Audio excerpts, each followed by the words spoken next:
Welcome to news TV 99 ముందుగా headlines.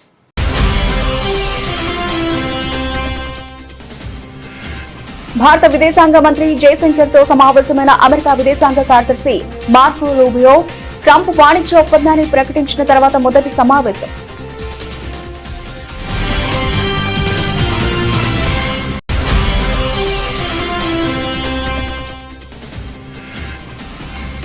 Congress అగ్రనేత రాహుల్ గాంధీపై కేంద్ర మంత్రి గిరిరాజ్ సింగ్ సంచలన వ్యాఖ్యలు. పార్లమెంట్ కాంగ్రెస్ పార్టీ కార్యాలయంగా భావిస్తున్నారంటూ విమర్శ.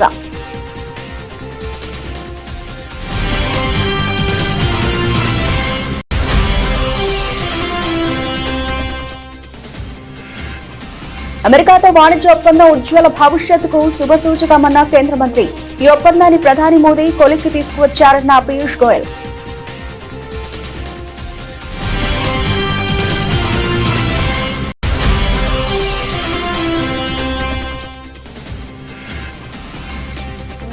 ఎస్ఎఫ్డిఆర్ పరీక్ష విజయవంతం. భారత రక్షణ రంగంలో కీలక ముందడుగు.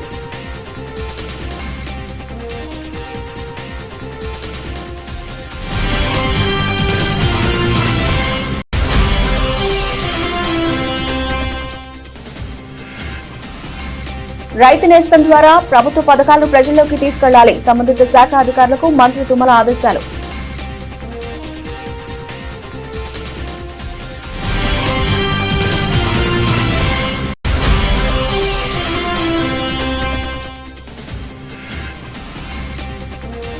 వ్యవసాయం దాని అనుబంధ రంగాలపై ఉన్నతాధికారులతో సీఎం చంద్రబాబు సమీక్ష. ఆక్వా సాగు వివరాల నమోదు తప్పనిసరి చేస్తూ కీలక నిర్ణయం.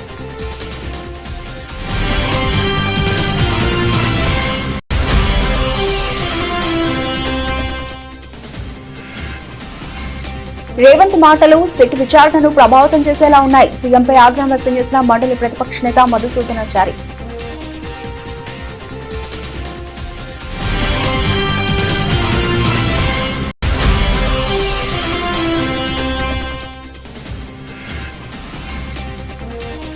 తప్పును ఒప్పు అని చెప్పేందుకే కేబినెట్ భేటీ. మాజీ మంత్రి వెల్లంపల్లి శ్రీనివాస్ ధ్వజం.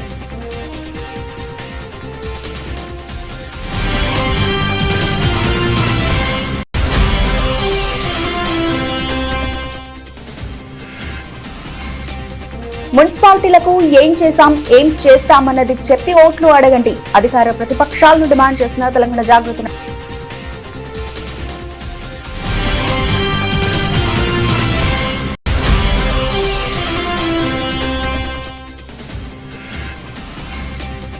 లడ్డు అంశంలో తిరుమలలో ప్రమాణం చేయడానికి మేము సిద్ధం, మీరు సిద్ధమా?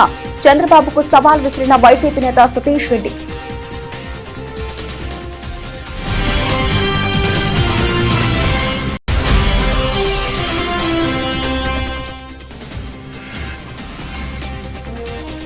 వరుసగా 4వసారి ఫైనల్లో ఢిల్లీ, గుజరాత్ పై ఘన విజయం. మరోసారి ఆర్సీబీతోనే ఫైట్స్.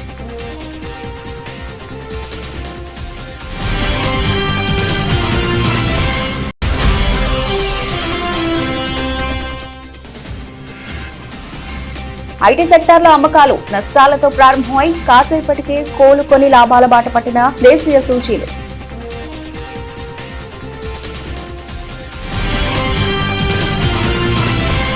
అమెరికా విదేశాంగ కార్యదర్శి మార్కో రూబియో భారత విదేశాంగ మంత్రి డాక్టర్ సుబ్రహ్మణ్యం జయశంకర్ తో వాషింగ్టన్ డీసీలోని యుఎస్ డిపార్ట్మెంట్ ఆఫ్ స్టేట్ లో సమావేశమయ్యారు. ట్రంప్ అమెరికా భారత్ వాణిజ్య ఒప్పందాన్ని ప్రకటించిన తర్వాత యుఎస్ భారత విదేశాంగ మంత్రుల మొదటి సమావేశం. ఈ విషయమై భారత విదేశాంగ శాఖ మంత్రి జయశంకర్ మాట్లాడుతూ తమ ద్వైపాక్షిక సహకార ఎజెండా, ప్రాంతీయ మరియు ప్రపంచ సమస్యలను కవర్ చేసే విస్తృత సంభాషణ జరిగిందని తెలిపారు. భారతదేశం యుఎస్ వ్యూహాత్మక భాగస్వామ్యం యొక్క అంశాలు వాణిజ్య, శక్తి, అణు, రక్షణ, కీలకమైన ఖనిజాలు మరియు సాంకేతికతతో సహా చర్చించామన్నారు. ఉమ్మడి ప్రయోజనాలను ముందుకు తీసుకెళ్లడానికి వివిధ యంత్రాంగాల ముందస్తు సమావేశాలకు అంగీకరించారని జయశంకర్ స్పష్టం చేశారు. కాంగ్రెస్ పార్టీ నాటక శాస్త్రవేత్తల సభగా మారిందని కేంద్ర మంత్రి గిరిరాజ్ సింగ్ విమర్శలు గుప్పించారు. నాటక శాస్త్రంలో అబద్దాలు, భ్రమలు వ్యాపింపజేసినట్లే అది కాంగ్రెస్ అగ్రనేత రాహుల్ గాంధీ పని అని దుయ్యబట్టారు. ఇదే ప్రజాస్వామ్యాన్ని కించపరిచే చర్య అని ఆగ్రహం వ్యక్తం చేశారు. పార్లమెంటు కాంగ్రెస్ పార్టీ కార్యాలయం అని, ఈ భవనంలో మనం తప్ప మరెవరూ పాలించలేరని రాహుల్ గాంధీ భావిస్తున్నారు అని కేంద్ర మంత్రి గిరిరాజ్ సింగ్ ధ్వజమెత్తారు. कांग्रेस पार्टी टेक्नोलॉजी का जमात हो गया है थेथरोलॉजी में ऐसी थेथरोलॉजी, ऐसा झूठ, ऐसा भ्रम फैलाना, यही राहुल गांधी और राहुल गांधी के जमात का काम है। लोकतंत्र को शर्मसार करने वाला काम। सदन के अंदर कांग्रेस ने समझ लिया, राहुल गांधी ने, कि ये कांग्रेस पार्टी का दफ्तर है, ये हमारे सिवा कोई इस भवन में राज नहीं कर सकता। व्यवहार ऐसा करना और देश के खिलाफ बोलना कभी सकारात्मक सोच का काम नहीं करना।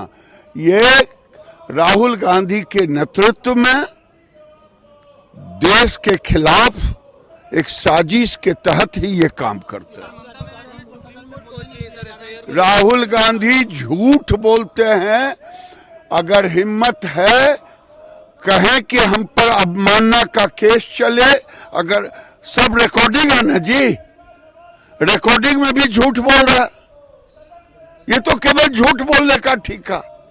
और कल ऐसा बोल रहे थे, मैं जानता हूं या मोदी जानते, अरे मोदी जी बनने में 100 जन्म लगेगा, 24 घंटा जनता के लिए सोचते हैं, गरीब के बेटा हैं आप। गरीबी कलावती के घर में सीखा है और नरेंद्र मोदी गरीबों के घर में पैदा लिए हैं, अंतर इतना ही। దేశ ప్రయోజనాల విషయంలో రాజీ పడకుండా పోటీదారులతో పోలిస్తే భారత్ మెరుగైన ఒప్పందాన్ని సాధించిందని కేంద్ర మంత్రి పీయూష్ గోయల్ అన్నారు. అమెరికాతో వాణిజ్య ఒప్పందం భారత ఉజ్వల భవిష్యత్తుకు ఒక శుభసూచకమని ఆయన అన్నారు.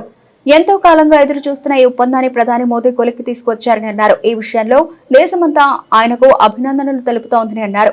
ఈ ఒప్పందంతో పేదలు, రైతులు, యువత, మత్స్యకారులకు అపారమైన అవకాశాలు లభిస్తాయని అన్నారు. We stand for the people of India. We stand for national interest.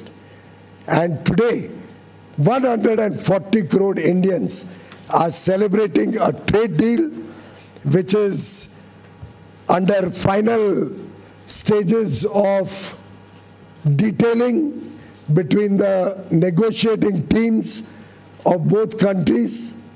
We will be shortly issuing a joint statement by both countries along with the details which we will be shortly inking between the United States of America and India.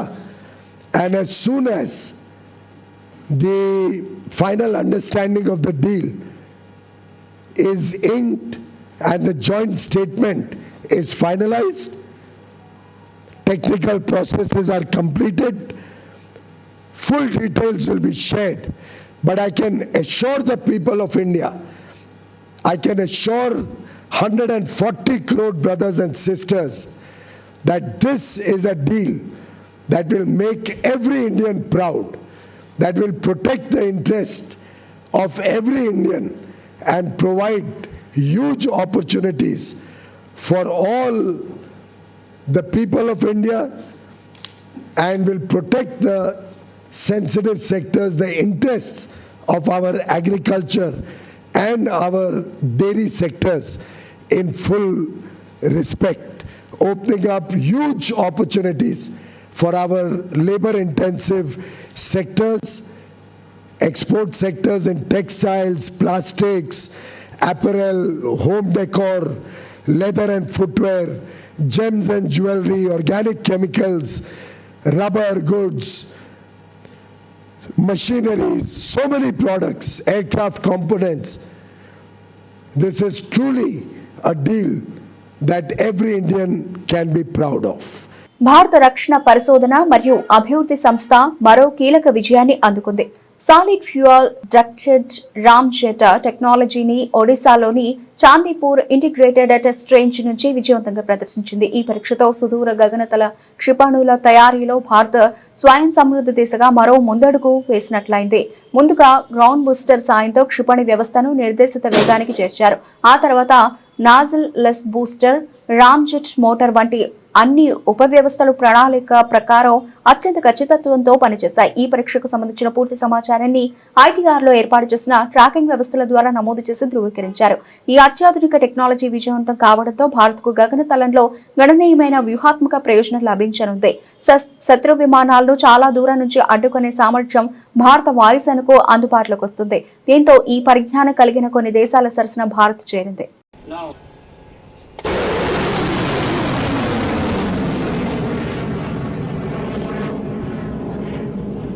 ప్రభుత్వం చేపడుతున్న సంక్షేమ పథకాలను రైతు నేస్తం కార్యక్రమం ద్వారా ప్రజలకు తీసుకెళ్లాలని వ్యవసాయ శాఖ మంత్రి తుమ్మల నాగేశ్వరరావు సంబంధిత అధికారులను ఆదేశించారు. రైతులు ఎక్కడ ఎక్కువ సంఖ్యలో ఈ కార్యక్రమంలో పాల్గొనేలా చూడాలని, రైతు నేస్తం బలోపేతమయ్యేలా చర్యలు తీసుకోవాలని సూచించారు. సచివాలయం నుంచి మంత్రి తుమ్మల వీడియో కాన్ఫరెన్స్ లో పాల్గొన్నారు. రైతుల అవసరాల మేరకు అంశాలను ముందస్తుగానే నిర్ణయించాలని, వాటికి అనుగుణంగా అధికారులు సమాచారం, రైతుల అనుభవాలు, విజయగాథలను క్రోడీకరించి రైతులకు అవగాహన కల్పించాలని తుమ్మల ఆదేశించారు. యూరియా యాప్ పనితీరుపై రైతులు సంతృప్తి వ్యక్తం చేసినట్లు మంత్రి తెలిపారు. కార్యక్రమంలో రాష్ట్ర వ్యవసాయ శాఖ డైరెక్టర్ డాక్టర్ బి గోపి, వివిధ జిల్లాల వ్యవసాయ శాఖ అధికారులు, శాస్త్రవేత్తలు పాల్గొన్నారు. ఆంధ్రప్రదేశ్ వ్యవసాయ రంగంలో విప్లవాత్మక మార్పులకు శ్రీకారం చుడుతూ ఏలూరు జిల్లాలో సుమారు 500 ఎకరాల విస్తీర్ణంలో అంతర్జాతీయ స్థాయిలో కోకో సిటీ ఏర్పాటు చేయాలని ముఖ్యమంత్రి చంద్రబాబు అధికారులను ఆదేశించారు. వ్యవసాయం, దాని అనుబంధ రంగాలపై సచివాలయంలో ఉన్నతాధికారులతో నిర్వహించిన సమీక్షా సమావేశంలో కీలక నిర్ణయం తీసుకున్నారు. ఈ కోకో సిటీలో సాగు, ప్రాసెసింగ్, మార్కెటింగ్ వంటి అన్ని ప్రక్రియలు ఒకే చోట ఉండేలా ప్రపంచ స్థాయి ప్రమాణాలతో దీన్ని అభివృద్ధి చేయాలని ఆయన స్పష్టం చేశారు. దీనితో పాటు మామిడి, జీడి మామిడి, కొబ్బరి తోటల్లో కోకోను అంతర పంటగా సాగు చేసేలా రైతులను ప్రోత్సహించాలని సూచించారు. మాజీ సీఎం కేసీఆర్ ను ఉద్దేశించి సీఎం రేవంత్ రెడ్డి చేసిన వెకిలి మాటలను తీవ్రంగా ఖండిస్తున్నామని శాసనమండలి ప్రతిపక్ష నేత సిరికొండ మధుసూదనాచారి అన్నారు. రేవంత్ మాటలు సిట్ విచారణను ప్రభావితం చేసేలా ఉన్నాయని, కేసీఆర్ ఏనాడు కూడా విచారణను ఎదుర్కోను అని అనలేదు. మున్సిపల్ ఎన్నికలు ఉన్నందున మొదటి నోటీసు విచారణకు టైం కోరారని వివరించారు. కేసీఆర్ ముమ్మాటికి జాతిపితే తెలంగాణ రాష్ట్రాన్ని తెచ్చిన చరిత్ర కేసీఆర్దే అన్నారు. కేసీఆర్ తెలంగాణ ప్రజల గుండెలో చిరస్థాయిగా ఉంటారని, జస్టిస్ సుదర్శన్ రెడ్డి విద్వేషపూరిత ప్రసంగాలు వద్దని సూచించిన దాన్ని పెడచెవిన పెట్టి రేవంత్ కేసీఆర్ పై దిగజారుడు వ్యాఖ్యలు చేశారని సిరికొండ మధుసూదనాచారి అన్నారు. ఇవాళ కేసీఆర్ గారు జాతిపిత, కేసీఆర్ గారిని తెలంగాణ జాతి గౌరవించుకున్నటువంటి తీరుకు అది నిదర్శనం. ఇవాళ కాంగ్రెస్ పార్టీ ఎవరి పేరిట నడుస్తా ఉన్నది? గాంధీ గారి పేరిట రాజకీయాలు చేస్తున్నటువంటి పార్టీ. ఆయన కుటుంబానికి సంబంధం లేనటువంటి కుటుంబం గాంధీ పేరిట రాజకీయం చేస్తూ రాజకీయ పబ్బం గడుపుకున్నటువంటి కాంగ్రెస్ పార్టీ నాయకులు కేసీఆర్ గారు జాతిపిత. ముమ్మాటికి తెలంగాణ జాతి ఉన్నంత వరకు తెలంగాణ ప్రజల హృదయాలలో ఈ జాతిని విముక్తం చేసినటువంటి నాయకుడిగా చరిత్ర ఉన్నంత వరకు, తెలంగాణ జాతి ఉన్నంత వరకు గౌరవించబడేటువంటి మొదటి వ్యక్తి కేసీఆర్. రేవంత్ రెడ్డి నిన్న మీరు ముఖ్యమంత్రి హోదాలో మాట్లాడినటువంటి క్రమం తర్వాత పెద్దలు సుదర్శన్ రెడ్డి గారు ఏం చెప్పిండ్రు? ఈ హేట్ స్పీచ్లు సమాజానికి మంచివి కాదని అన్నారు. మరి అటువంటి పెద్ద మనిషి అటువంటి సూచన చేసినటువంటి మరుక్షణంలోనే ఇంత దిగజారేటువంటి మాట మాట్లాడి కేసీఆర్ గారి వ్యక్తిత్వానికి, కేసీఆర్ గారికి ప్రజల్లో ఉన్నటువంటి ఔన్నత్యానికి ఏదో రకంగా తగ్గించాలనేటువంటి నీ చిలిపి ప్రయత్నాలు తెలంగాణ సమాజం గమనిస్తూనే ఉంది. మీ దుర్మార్గం ఏందనేటువంటి విషయం కూడా తెలంగాణ ప్రజానికానికి స్పష్టత ఉన్నది అనేటువంటి విషయం గుర్తు చేస్తూ ఉన్నాం.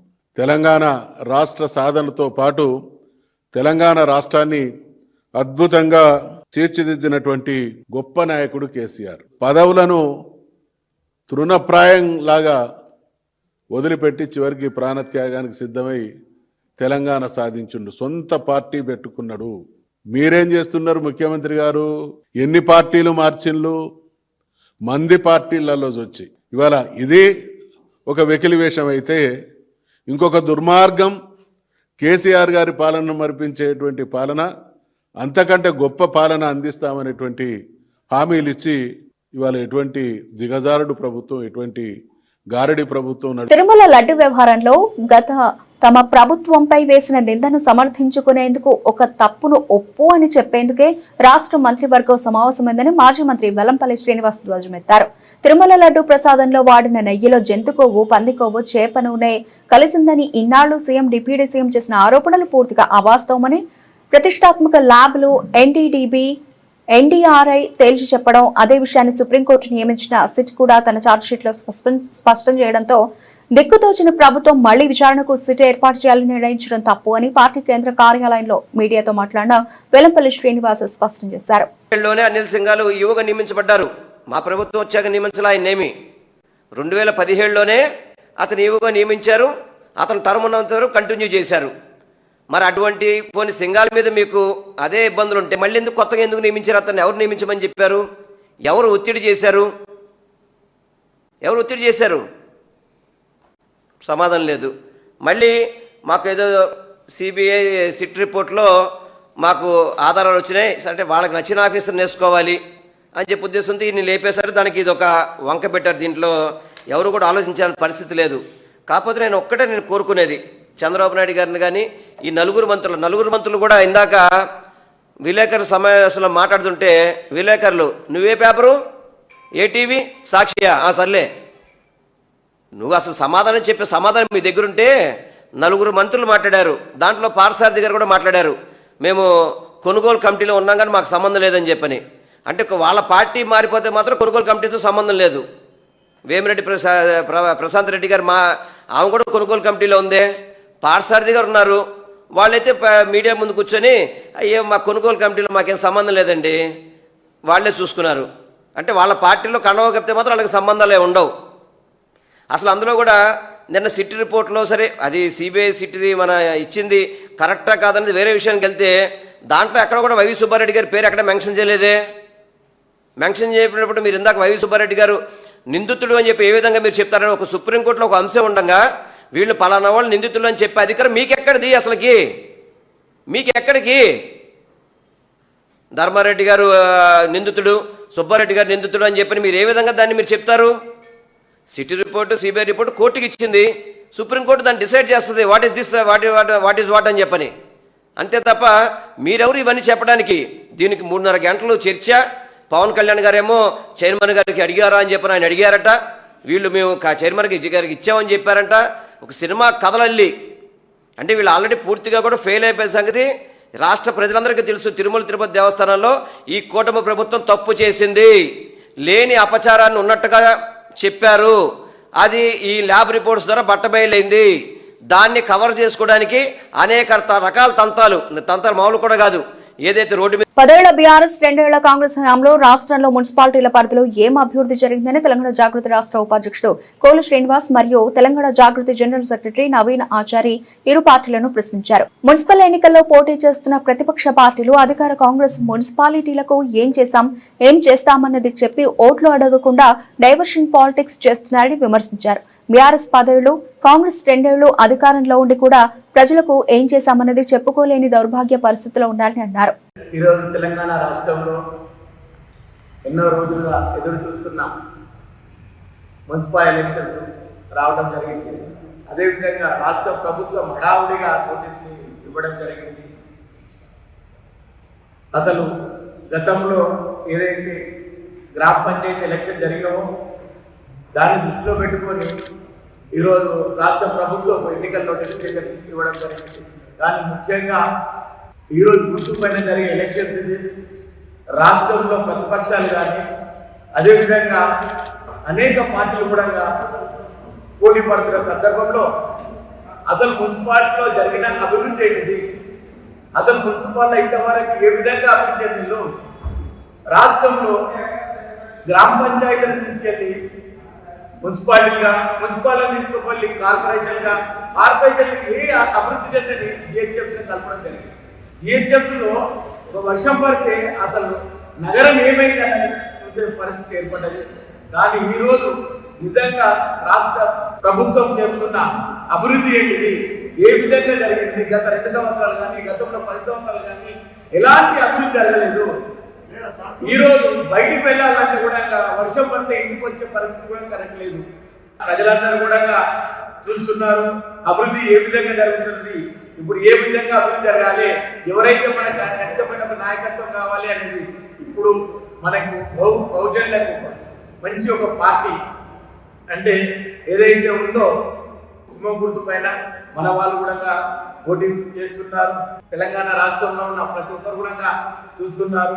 కవితక్క గారు ఎప్పుడు వస్తారు, ఎప్పుడు పార్టీ పెడతారు, కవితక్క గారు చేసే అభివృద్ధిని కానీ, కవితక్క గారు ఈరోజు ప్రజల్లో కానీ, జనం పాట కానీ, జనంలో జరుగుతున్న ఎక్కడెక్కడ అన్యాయం జరుగుతుంది, ఎక్కడ అభివృద్ధి జరగలేదు, ఎక్కడ ఏం కావాలి అనే విధంగా ప్రతి గ్రామం నుంచి కూడా అక్కగారు కూడా జనం పాట చేయడం జరిగింది.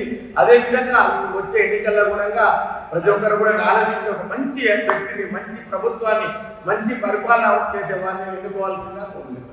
ఇవాళ రాష్ట్ర వ్యాప్తంగా మున్సిపల్ ఎన్నికల వేళ అంతటా కూడా ప్రజలందరూ కూడా మున్సిపల్ ఎన్నికల్లో కూడా గెలిస్తే ఏం చేస్తావు అని చెప్పి ఇలా అధికార ప్రతిపక్షాలను ప్రశ్నిస్తున్న సమయంలో కూడా ఈ అధికార ప్రతిపక్షంలో ఉన్నటువంటి కాంగ్రెస్ పార్టీ కానీ, బీఆర్ఎస్ పార్టీ కానీ ప్రజల దృష్టిని మరల్చేటటువంటి పని చేస్తూ ఉంది. వీళ్ళ చర్చ ఎంతసేపు కూడా ఇటు ఎవరు జాతిపిత అనే చర్చ వైపు, లేకపోతే ఈ ఫోన్ ట్యాపింగ్ నోటీసులు ఇవ్వడము, ఇట్లాంటి విషయాల మీద దృష్టి మరల్చే పని చేస్తూ ఉన్నారు. ఇదంతా కూడా ఒక పథకం ప్రకారం జరుగుతూ ఉంది. ఎందుకంటే గతంలో 9.5 సంవత్సరాలు ఈ రాష్ట్రాన్ని బీఆర్ఎస్ పాలించింది. దాదాపు 2 సంవత్సరాల నుంచి కూడా కాంగ్రెస్ అధికారంలో ఉంది. వీళ్ళిద్దరు కూడా అధికారంలో ఉన్నప్పుడు ఏ సమస్యల మీద అయితే వీళ్ళు సాల్వ్ చేసిండ్రో, ఏ సమస్యల మీద వీళ్ళు పనిచేసిండ్రో అది చెప్పుకోకుండా, ప్రజల జీవితాన్ని ఎంతవరకు బాగా చేసిండ్రో అనేది చెప్పుకోకుండా, నగరాన్ని ఎంతవరకు సుందరీకరణ చేసిండ్రో, ఎంతవరకు ఉన్నటువంటి మౌలికమైన సమస్యలు పరిష్కరించారని చెప్పుకోకుండా వీళ్ళు ఎంతసేపు డైవర్షన్ పాలిటిక్స్ కు పాల్పడుతూ ఉన్నారు అన్నది ఇవాళ ప్రజలు అర్థం చేసుకుంటా ఉన్నారు. ఫోన్ ట్యాపింగ్ పేరు మీద మాకు నోటీసులు ఇవ్వడం సరే, దానికి మీరు జనసమీకరణ చేసి అడావిడి చేయడం సరే, ఇదంతా కూడా ఒక పథకం ప్రకారమే ఉద్దేశం మరచే గుట్టలు కనబడతా ఉన్నాయి. ఎందుకంటే రాష్ట్ర వ్యాప్తంగా ఇన్ని మున్సిపాలిటీ లోపల ఎన్నికలు జరుగుతూ ఉన్నాయి. వేలాది మంది కార్పొరేటర్ అభ్యర్థులుగా, వార్డు మెంబర్లుగా, అట్లనే కౌన్సిలర్గా పోటీ పడుతూ ఉన్నారు. ఈ సందర్భం లోపల మీరు ఏం చెప్పాలా? మీరు అధికారంలో ఉన్నప్పుడు చేసినటువంటి పనులు కదా మీరు చెప్పుకోవాల్సింది. అది చెప్పుకోకుండా మీరు ఇక్కడ ఎన్నో సమస్యలు బస్తీ లోపల కానీ, నగరాల లోపల కానీ సుదీర్ఘకాలంగా తిష్ట వేసింది. దాని మీద ఇంతవరకు మీరు పనిచేసిన దాఖలు ఉన్నారు. త్రాగునీరు ఇబ్బందులు ఎక్కడికెక్కడ వస్తూ ఉన్నాయి. చాలా చోట్ల అయితే బోర్లో నీళ్ళు కూడా త్రాగునీరుతో కలుషితమైన నీళ్ళు వస్తున్నటువంటి పరిస్థితి. మీరు చాలా చోట్ల కూడా కండాలని పంచాయతీలు చేసిండ్రు.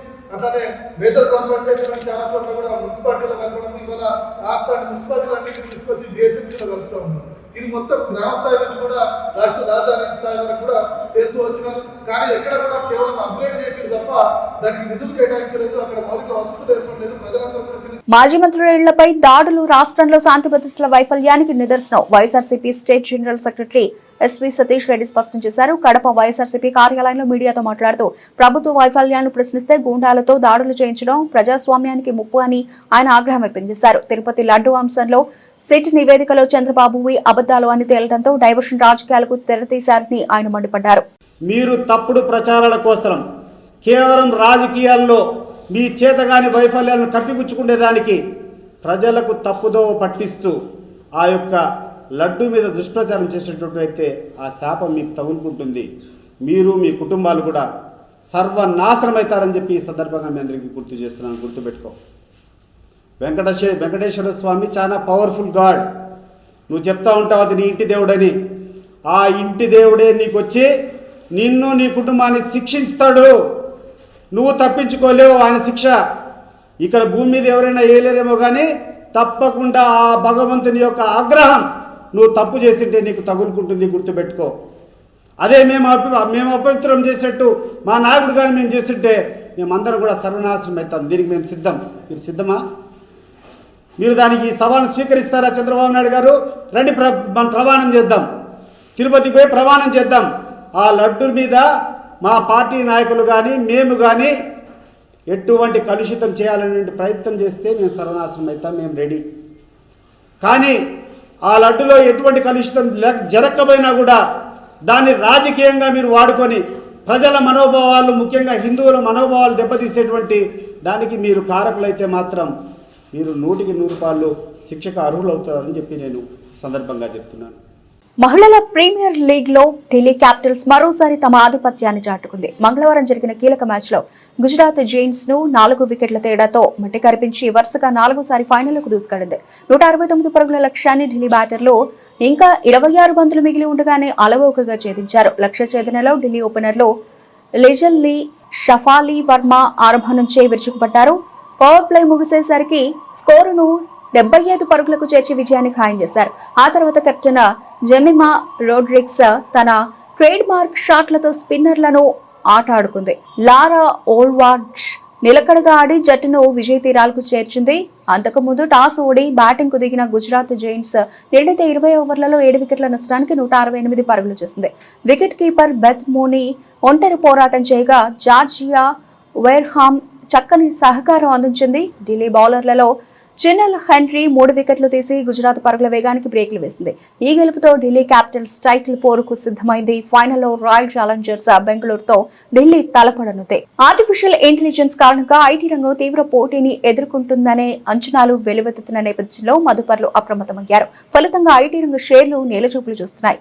ఇన్ఫోసిస్, ఎల్టీఐ, మైండ్ట్రీ, విప్రో వంటి సంస్థల షేర్లు భారీగా అమ్మకాల ఒత్తిడిని ఎదుర్కొంటుండడం సూచీలను వెనక్కి లాగుతోంది. ఫలితంగా సూచీలు భారీ నష్టాలతో ప్రారంభమయ్యాయి. అయితే ఆ తర్వాత నష్టాల నుంచి కూలుకున్నాయి. ప్రస్తుతం సెన్సెక్స్, నిఫ్టీ స్వల్ప లాభాల్లో ఉన్నాయి. గత సెషన్ ముగింపుతో పోల్చుకుంటే బుధవారం ఉదయం దాదాపు 500 పాయింట్ల నష్టంతో మొదలైన సెన్సెక్స్ ఆ తర్వాత మరింత కిందకు వెళింది.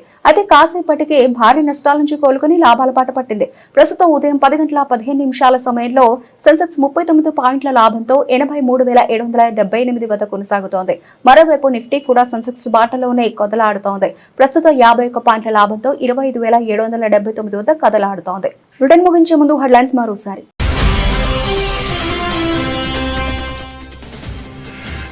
భారత విదేశాంగ మంత్రి జయశంకర్ తో సమావేశమైన అమెరికా విదేశాంగ కార్యదర్శి మార్కో రూబియో. ట్రంప్ వాణిజ్య ఒప్పందాన్ని ప్రకటించిన తర్వాత మొదటి సమావేశం.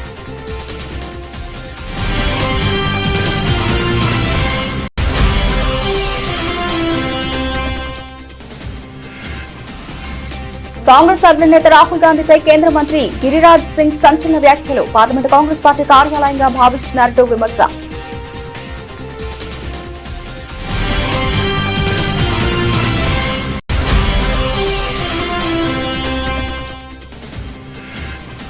అమెరికాతో వాణిజ్య ఒప్పందం ఉజ్వల భవిష్యత్తుకు శుభసూచకమన్న కేంద్ర మంత్రి. ఈ ఒప్పందాన్ని ప్రధాని మోదీ కొలిక్కి తీసుకువచ్చారన్న పీయూష్ గోయల్.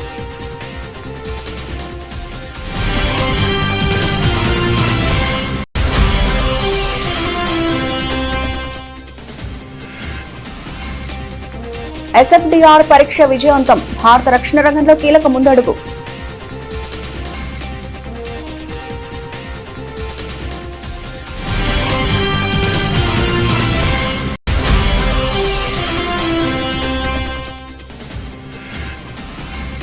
రైతు నేస్తం ద్వారా ప్రభుత్వ పథకాలను ప్రజల్లోకి తీసుకెళ్లాలి. సంబంధిత శాఖ అధికారులకు మంత్రి తుమ్మల ఆదేశాలు.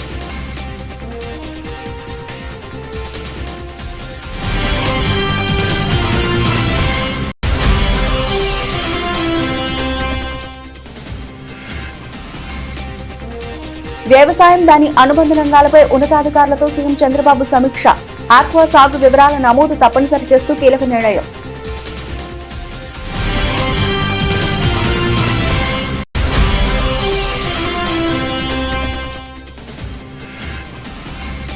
రేవంత్ మాటలు సిట్ విచారణను ప్రభావితం చేసేలా ఉన్నాయి. సీఎంపై ఆగ్రహం వ్యక్తం చేసిన మండలి ప్రతిపక్ష నేత మధుసూదనాచారి.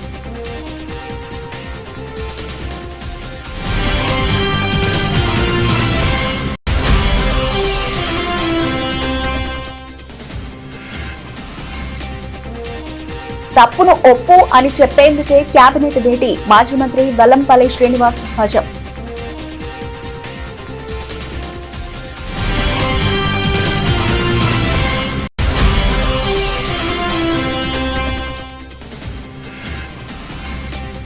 మున్సిపాలిటీలకు ఏం చేశాం, ఏం చేస్తామన్నది చెప్పి ఓట్లు అడగండి. అధికార ప్రతిపక్షాలను డిమాండ్ చేసిన తెలంగాణ జాగృతి.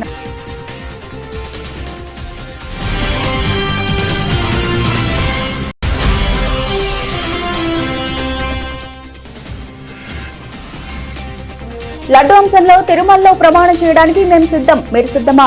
చంద్రబాబుకు సవాల్ విసిరిన వైసీపీ నేత సతీష్ రెడ్డి.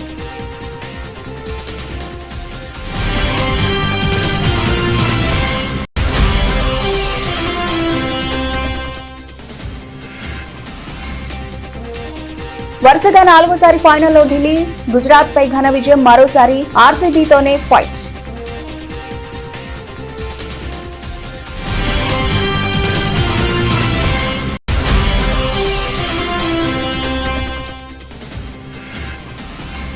ఐటీ సెక్టార్లో అమ్మకాలు నష్టాలతో ప్రారంభమై కాసేపటికే కోలుకొని లాభాల బాట పట్టిన దేశీయ సూచీలు.